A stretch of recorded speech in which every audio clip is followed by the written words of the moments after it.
कहते हैं शिकारी वो होता है जिसको लगे लगे ना करना पड़े, अपने आप ही पकड़ ले शिकारी। और उसी तरह भगवान की खुशियां, अल्लाह राम परमात्मा की खुशियां वो हासिल करता है जिसको कहना ना पड़े कि भाई तू भगवान की भक्ति कर, उसके अंदर तड़प पैदा हो जाए, लगन लग जाए और वो सच्ची रुचि से और पूरी खुशी से भगवान का नाम ले। कुछ मांगे ना, बिन मांगे मोती मिले और मांगे मिले ना भीख। पता नहीं क्या बख्श दे भगवान।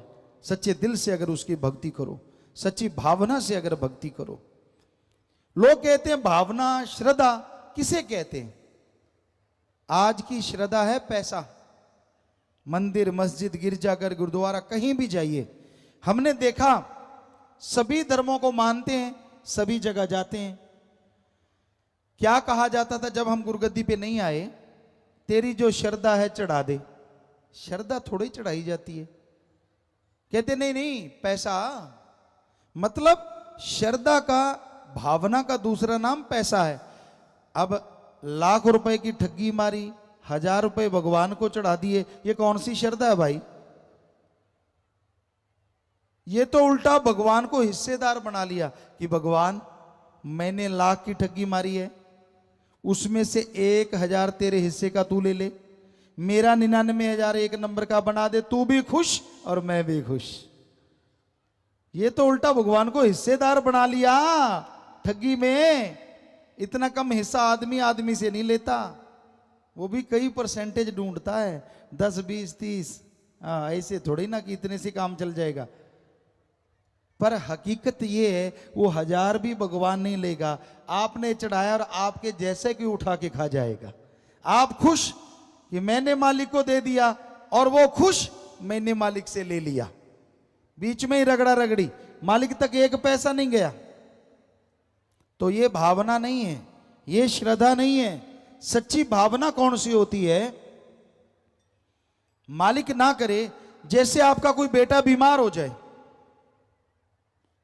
और आप उससे बहुत प्यार करते हैं, बहुत श्रद्धा है उसके लिए, बहुत भावना है, आपकी आंखों से अपने आप आंसू चल पड़ते हैं, आपका दिलो दिमाग तड़प जाता है, आप व्याकुल हो जाते हैं, रोते हैं, तड़पते हैं।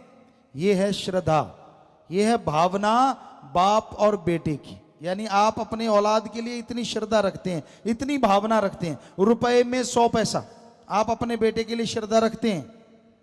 ऐसी ही श्रद्धा, ऐसी ही भावना आप भगवान के लिए रुपए में 15-20 पैसे बना लो, गारंटी हम देते हैं भगवान के दर्शन आपको जरूर होंगे। यह है सच्ची श्रद्धा, सच्ची भावना। पैसे का नहीं भूखा भगवान, खाने पीने का नहीं भूखा। कभी भगवान को खाते देखा है? कभी नहीं खाता। लड्डू पेड़े हलवा चढ़ाया और खुद ही रगड़ गए। मैं तो बकरा चढ़ाऊंगा देवी को। बकरा, बकरा क्या चढ़ाएगा? मुंडी काट के देवी को दे दी जिसमें खोपड़ है, मांस नहीं है अच्छा, और अच्छे मांस वाला हिस्सा खुद रगड़ गया। देखो होता है कि नहीं ऐसा? बताओ सच। ऐसा ही होता है। देना है तो पूरा बकरा दे, कोई नहीं देता।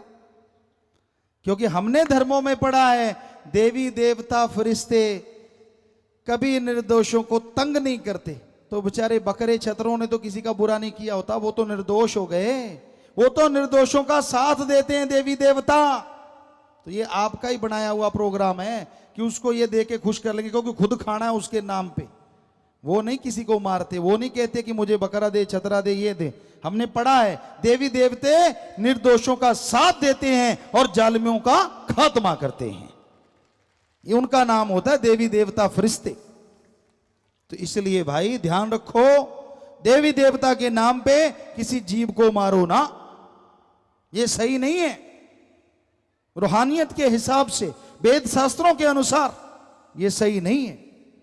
वो खुश होता है जो भावना हमने आपको बताई, श्रद्धा जो आपको बताई, ऐसी तड़फ, ऐसी व्याकुलता अंदर पैदा कर लो, ऐसे शुद्ध विचार अंदर पैदा कर लो, ताकि वो भगवान आपको दर्शन दे। अल्लाह राम मालिक की कृपा दृष्टि रहमो करम आप पे मूसलाधार बरसे और आपके गम दुख दर्द चिंताएं पल में खत्म होती चली जाएं। आगे आया जी कि आदमी को आदमी वाला कर्म करना चाहिए। पता नहीं कितने चक्कर लगा के कभी पक्षी पशु, कभी मछली बना, कभी सुअर खच्चर, पता नहीं कितने शरीरों में से होके मनुष्य शरीर का ये आत्मा को शरीर मिला है। तो इसलिए हे भाइयों, हे बहनों, हे बुजुर्गों, हे बच्चों, उस मालिक का नाम जपा करो, भक्ति करना ना छोड़ो, उससे आपको 100% लाभ होगा, तन मन धन में, घर परिवार में, और आत्मिक तौर पे, सामाजिक तौर पे आपकी खुशियां बढ़ती जाएंगी। ये हकीकत है। ये जन्म मिला प्रभु मिलने की बार, रहा खाने सोने में यूं ही गुजार, कुछ कर ले विचार क्यों बनता गंवार। दिन रात खाने पीने में मस्त ना हो जाएं, बल्कि समय निकाल के मालिक का नाम जपा करें। सुबह रफा हाजत जाते हो, फ्रेश होने के बाद मालिक की याद में आधा घंटा दे दो, क्या जाएगा आपका? वैसे भी तो टाइम लगाते हो, गपशप मारने लगो 2-3 घंटे का नहीं पता चलता, चुगली निंदा करने लगते हो, पता नहीं लगता कितना टाइम चला गया। तो ये तो आपने अपने लिए, बच्चों के लिए, पीढ़ियों के लिए, औलाद के लिए टाइम देना है। तो इसलिए कम से कम आधा घंटा या घंटा सुबह और ऐसे शाम को आप नियम बना लो, टाइम फिक्स कर लो, इस टाइम पे जाप करना ही करना है तो कर लोगे। अगर वैसे कहते रहे तो मुश्किल है भाई। एक सज्जन ने चिट्ठी डाली, कहता गुरुजी मैंने सोचा मैं भक्ति किया करूंगा, मन को कहा कि मन मैं भक्ति करूंगा, तू रोक के दिखा। मन कहता कर ले भक्ति, मुझे क्या। कहने लगा रात को रोटी कम खाऊंगा, आधी रोटी कम खाऊंगा ताकि सुबह जल्दी जाग जाऊं, और रात को रोटी खाने लगा। कहता सब्जी इतनी स्वाद लगी, पहले कभी लगी नहीं थी, आधी कम खानी थी, एक ज्यादा ठोक गया, सुबह उठा ही नहीं गया। उठे कहां से, आड़ से आ गया। अगले दिन कहता नहीं आज लड़ेंगे अपन, चलो रोटी जैसे तैसे कंट्रोल किया, थोड़ी खाई, सुबह जाग भी आ गई। 4 बजने में 5 मिनट रह रहे थे। मन कहता वो पागल 5 मिनट तो और सो ले, 4 बजे जाप करना है ना, अभी 5 मिनट पड़े। कहता ऐसा सोया 7 बजे उठा। सो ये अगर टाइम फिक्स करके भक्ति नहीं करोगे तो मन तो ऐसे ही रगड़ता है। हिंदू सिख धर्म में मन कहते हैं जो दिमाग को नेगेटिव विचार देता है, बुरे ख्याल। इस्लाम धर्म में कहते हैं नफस, तो ये बुरे ख्याल देता है। इससे लड़ने के लिए चलते, काम धंधा करते, लेट के, बैठ के आप सुमन करेंगे तो मन रुक सकता है, वरना मन नहीं रुकता। हंकार देगा, खुद ही में डुबोए रखेगा, मुझे ये क्यों नहीं, मुझे वो क्यों नहीं, मुझे फला क्यों नहीं, पता नहीं क्या क्या मन की रील चढ़ी रहती। एक उतर जाती है दूसरी तैयार, दूसरी उतर गई तीसरी तैयार, गलती गलत, बुरे बुरे, खोटे खोटे विचार देता है। इसलिए मन से लड़ना कलयुग में सच्ची भक्ति है। और मन से लड़ने के लिए राम नाम के जाप के बिना कोई दवा नहीं है। राम नाम का जाप करना होगा तभी मन रुकेगा, वरना मन तो भाई सबसे चंचल है। सूर्य का प्रकाश की गति बड़ी तेज है, हवा भी तेज है, लेकिन मन की गति इन सब से तेज है। पर मन की गति से अगर कोई तेज गति है तो वो आत्मा की गति है। उसकी स्पीड मन से कई गुना ज्यादा है, हजारों लाखों गुना ज्यादा। पर वो चुप हुई बैठी है। जब उसे हनुमान जी की तरह याद दिलाओगे राम नाम के द्वारा कि तेरी गति इतनी है, तो वो दौड़ेगी और मन पानी भरेगा, मन चुप हो जाएगा और भलाई नेकी में आप आगे बढ़ते जाएंगे। तो उसके लिए सुमरन करना ही होगा, भक्ति करनी ही होगी। नाम जपने से जो जीव घबराते हैं सीधे नरक 84 में पड़ जाते हैं। बंदे नाम दया बचकाल से जा। पता नहीं लोग राम नाम जपने से क्यों डरते हैं। हमें कई लोग कहते हैं गुरुजी टाइम नहीं होता, खाने का टाइम, पीने का टाइम, पहनने का टाइम, काम धंधा करने का टाइम। अरे राम नाम में कौन सा हल जोतना है, जीबा से जाप करना है, जीबा मुंह के अंदर है, वो वैसे भी हिलती रहती है, राम नाम में हिला लो। बताओ इसमें टाइम अलग से निकालने की क्या जरूरत है। हाँ, अगर आप नूरी स्वरूप के चाहवान हैं, आप चाहते हैं कि मालिक को नूरी स्वरूप में देखें, उसकी वो परमानंद की प्राप्ति झलक पा जाएं, तो उसके लिए जरूर आप टाइम दें। पर वो आप घंटा सुबह शाम 22 घंटे फिर भी आपके लिए बकाया है। पता नहीं वजह क्या है, क्यों नहीं आदमी राम का नाम लेना चाहता। और इसकी वजह एक ही है, कलयुग, काल का जोर, शैतान की ताकत का बोलबाला। किसी की टांग खिंचाई करनी हो टाइम है, चुगली निंदा करनी हो टाइम है। चुगली निंदा की बात माता बहनों को कहा जाता था कि बहुत करते हैं, लेकिन आजकल भाई कहते हम भी किसी से कम नहीं, मुकाबला नेक टू नेक बराबर का है। एक बार हम स्कूल में गए, कॉलेज में गए, वहां बच्चे कहने लगे पिताजी हमसे कोई बुरी चीज छुड़वा दो, एक बुरी आदत छुड़वा दो।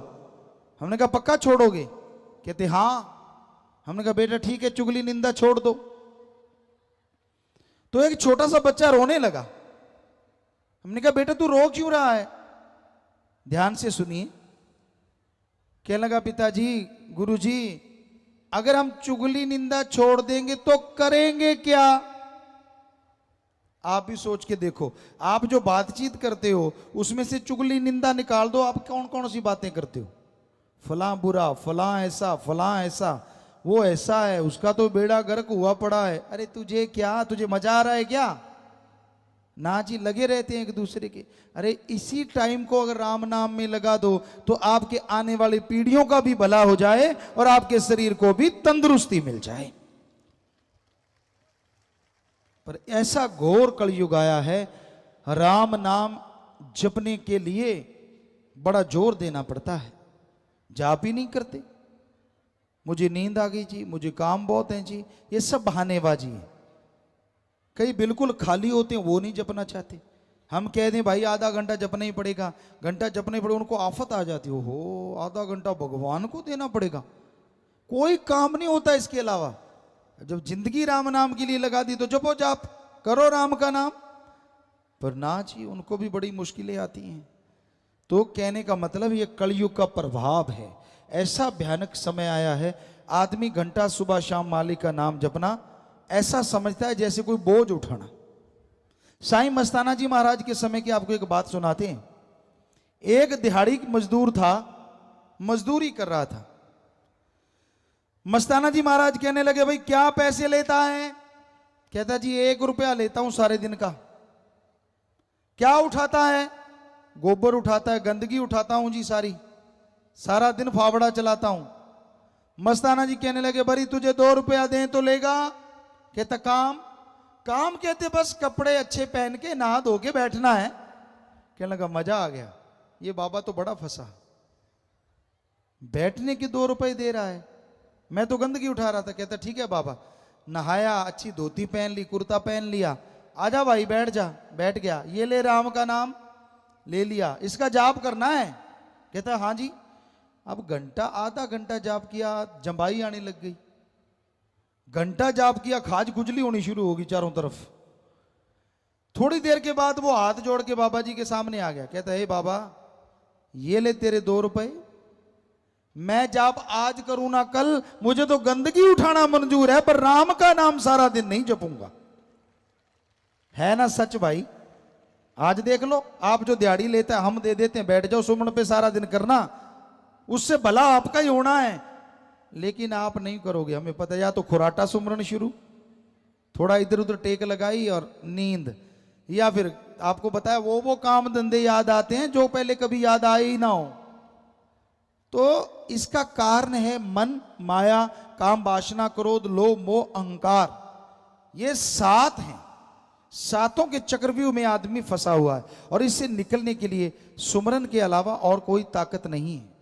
सुमरन तो करना पड़ेगा, चलते बैठ के लेट के काम धंधा करते थोड़ा थोड़ा सुमरन करते रहो तो आप इनसे निजात हासिल कर सकते हैं। राम नाम की धुन में ऐसी शक्ति है कि अगर राम नाम आदमी जाप करता है, अल्लाह वाहिगुरु गॉड खुदा की इबादत करता है, तो वहां शैतान महाशैतान काल महाकाल नहीं ठहरता, उसका बाढ़ बांका नहीं होता जो मालिक के नाम से जुड़ा होता है।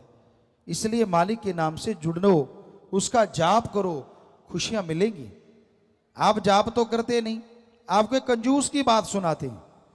3 कंजूस बैठे थे, चर्चा चली, उनके पास देसी घी 2-2 किलो के डिब्बे थे। कहने लगा भाई, एक कहने लगा मेरा तो अभी 1.25 किलो बाकी है, 6 महीने हो गए। कहते कैसे कैसे खाता है तू? कहता मैं रोटी पे सुई के जो नक्का होता उधर से उठाता हूं और वो लगाता हूं सुबह शाम 3 टाइम, इसलिए घी इतना बचा हुआ है। दूसरा हंसने लगा, कहता बस मेरा तो लगा ही 100 ग्राम है, सारा घी 2 किलो का 2 किलो भी पड़ा है, बस 100 ग्राम लगा है। तू कैसे लगाता है? कहता तू सुई के नक्के से लगाता, मैं नोक से लगाता हूं, इसलिए इतना ही लगा। तीसरा बहुत हंसा जोर जोर से। वो कहने लगे तू क्यों हंस रहा है? कहने लगा मेरा 6 महीने में 2 किलो का 2 किलो ही पड़ा है। कहते ये कैसे?